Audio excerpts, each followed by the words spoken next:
एक बुढ़िया थी। वह एक कुटिया में रहती थी। बारिश के दिन थे। एक रोज मूसलाधार पानी बरसा। बुढ़िया की छत टपकने लगी। टपाक टपाक। रात को एक शेर ने बुढ़िया की कुटिया के पिछवाड़े पनाह ली थी। भीतर बुढ़िया मारे ठंड के कांप रही थी। उसके कपड़े भीग गए थे। बूंदें अभी भी टपक रही थी। अब ठंडी ठंडी बूंदें बुढ़िया पर गिरने लगी। वह बोली, मैं शेर से नहीं डरती राम जी, मैं बाघ से नहीं डरती श्याम जी, मैं तो डरती हूँ बर्फीली बूंदों से। बुढ़िया की यह बात सुनकर शेर सोच में पड़ गया। वह बुढ़िया शेर से नहीं डरती, बाघ से नहीं डरती, सिर्फ बर्फीली बूंद से डरती है। आखिर यह बर्फीली बूंद है क्या? तभी छत में से बुढ़िया की पीठ पर एक बड़ी सी बूंद पड़ी। बुढ़िया सिहर कर बोली, मैं बाघ से नहीं डरती राम जी, मैं शेर से नहीं डरती श्याम जी, मैं तो डरती हूँ बर्फीली बूंदों से। बुढ़िया की मुंह से फिर वही शब्द सुनकर शेर घबराया और बर्फीली बूंद से बचने के लिए दुम दबाकर जंगल की ओर दौड़ा। रास्ते में बरगद का एक पेड़ था। एक बंदर ठंड से कांपता हुआ उसकी डाल पर बैठा था।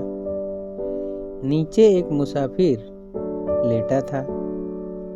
शेर को घबराया देख बंदर ने पूछा, शेर खान, आप तो जंगल के राजा हैं, यूं कांपते हुए कहाँ भागे जा रहे हैं?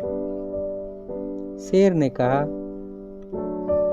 बजरंग, मैं तो बर्फीली बूंद से डरकर अपनी गुफा में छिपने जा रहा हूँ। एक बुढ़िया कह रही थी, मैं शेर से नहीं डरती राम जी, मैं बाघ से नहीं डरती श्याम जी, मैं तो डरती हूँ बर्फीली बूंदों से।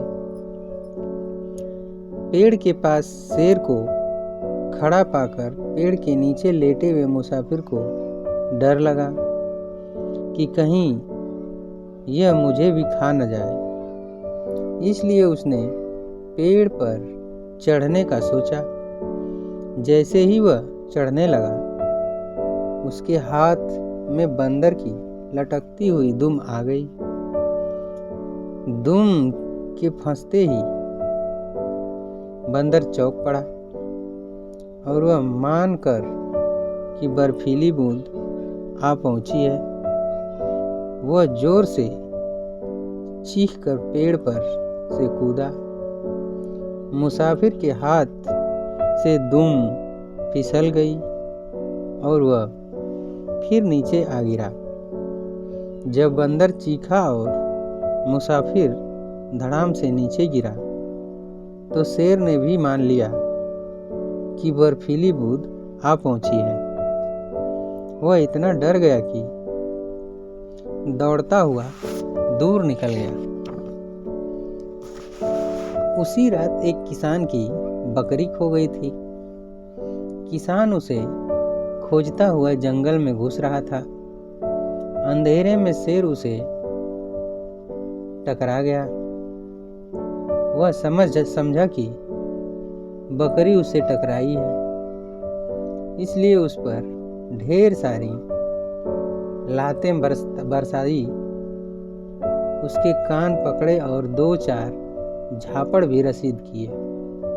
शेर ने सोचा, अब तो मैं बेमौत मारा जाऊंगा, मैं इस बर्फीली बूंद के शिकंजे से छूट नहीं पाऊंगा। इसी डर के कारण उसने किसान की मार भी सह ली और भीगी बिल्ली बनकर किसान के साथ चलने लगा। घर पहुंचकर किसान ने बकरी के खूंटे से उसे बांध दिया। सवेरे उठकर जब किसान की औरत बकरी को छोड़ने के लिए आई तो उसने बकरी की जगह शेर को बंधा पाया। उस पर तो मानो गाज गिर पड़ी। वो ऐसे ठिठक गई, फिर वह उल्टे पांव भीतर भाग गई। किसान से सारी बात जाकर बताई। किसान ने खिड़की से झांक कर देखा। उसे भी यकीन हो गया कि खूंटे से बकरी नहीं शेर बंधा है। तो उसने चुपके से बाहर आकर शेर के गले से बंधी रस्सी काट दी और दौड़कर फिर घर में घुस गया। शेर ने सोचा, ठीक ही हुआ जो बर्फीली बूंद से छुटकारा मिल गया। वह भी जंगल की ओर दौड़ गया, दुम दबाकर भाग निकला।